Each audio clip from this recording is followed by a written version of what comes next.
Chapter 2. Jason Stevens and I sat in silence as Miss Hastings left the room and quickly returned with large cardboard box. She set the box next to me at the end of the table and took her customary place on my right. I turned to Jason and said, "Young man, this box was given to me by your great uncle Red Stevens on the day he prepared his last will and testament. The box was sealed at that time and has been kept in our wallet per Mr. Stevens' instruction until today. As you can plainly see, the seal is still intact. There are very specific and detailed instruction as to how I am to administer this gift to you. I broke open the seal and the reach inside the box and took out a videotape. I handed it to Miss Hastings and she put the tape in a video player contained in the built-in console at the end of the conference room. She sat down next to me holding the remote control. Jason Stevens blurted out, "What's going on here? Everyone else walk out with millions of dollars and I get some kind of home movies."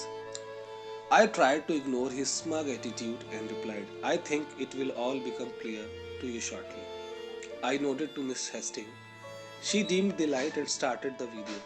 After some brief static, the image of 75-year-old Red Stevens appeared on the screen. Red Stevens was a big man in every sense of that word. He was the kind of man who came to the Texas out of the swamps of Louisiana with nothing but the clothes on his back, and during the Depression and war years, built an oil and cattle empire that rivals any in the world. He was the kind of man who dominated every situation. Even now, with just his video image on the large screen at the end of the conference room, I could feel the energy in the room climbing. Red Steven cleared his throat and began to speak.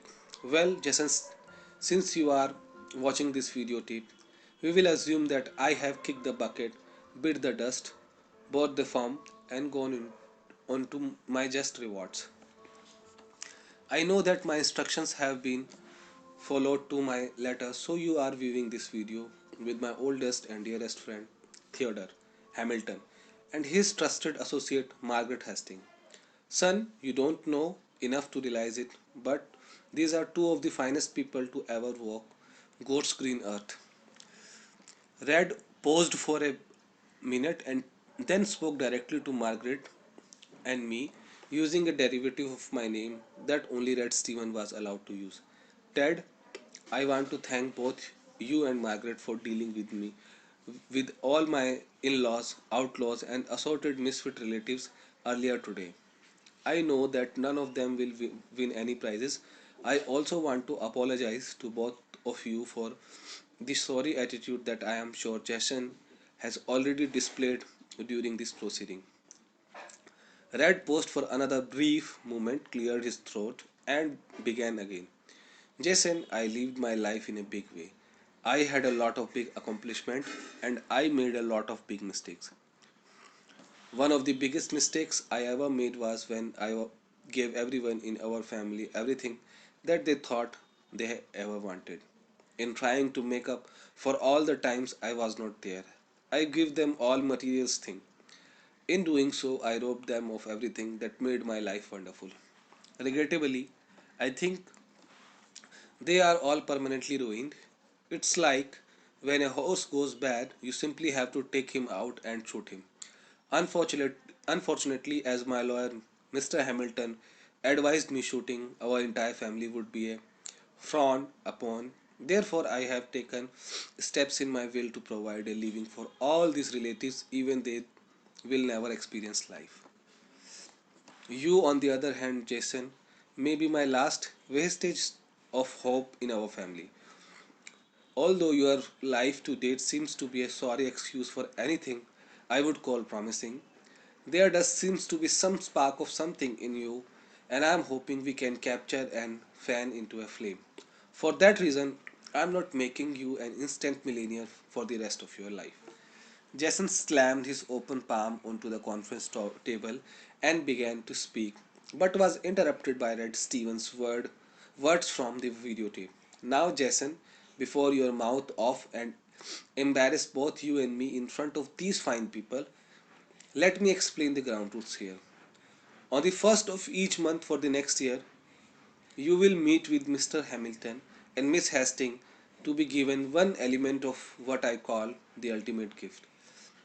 If you stay the course over the next year and embrace each element at that point, you will be the recipient of the most significant bequest I can leave you through my life, my will. But understand, if at any time you do not perform as indicated or give Mr. Hamilton or Miss Hastings an undue amount of difficulty, I have instructed Mr. Hamilton through my will to stop the process and leave you with nothing. I heard a deep sigh and exhalation of breath from the direction of Jason Stevens. Red Stevens, now don't forget, boy, if you turn out to be more trouble than you are worth, which is not difficult for you, Mr. Hamilton will simply cut off without another word. And finally, to you, Theodore J. Hamilton. Red chuckled and continued, I bet you didn't think I remember your real name. Ted, I want to thank you for my undertaking this little savage operation on my behalf with Jason. And I also want to thank you for being the best friend that any man ever had. I accumulated a lot of things in my life, but I would trade them all in an instant for the privilege I have sitting here right now and being able to say that Theodore J. Hamilton was my friend. At that point, the video ended and we all sat in silence. Finally, Jason turned to me in a belligerent tone and said, that old man was crazy. I sighed and replied, well, young man, it is certain that someone is crazy. And I think this little project is going to give us all the opportunity to find out who that may be. I stood and offered my hand to Jason as I moved towards the road. He ignored my outstretched hand and said, wait a minute, what's the deal here? Why don't you just tell me what's going on and what do I get? All in good time, young man, I said to him over my shoulder as I walked out of the room. I could hear Jason's angry voice as I retreated down the hall. Why couldn't he just leave me money like everybody else? I could hear the calm voice of Miss Hastings reply, he loved you too much to do that. Thank you.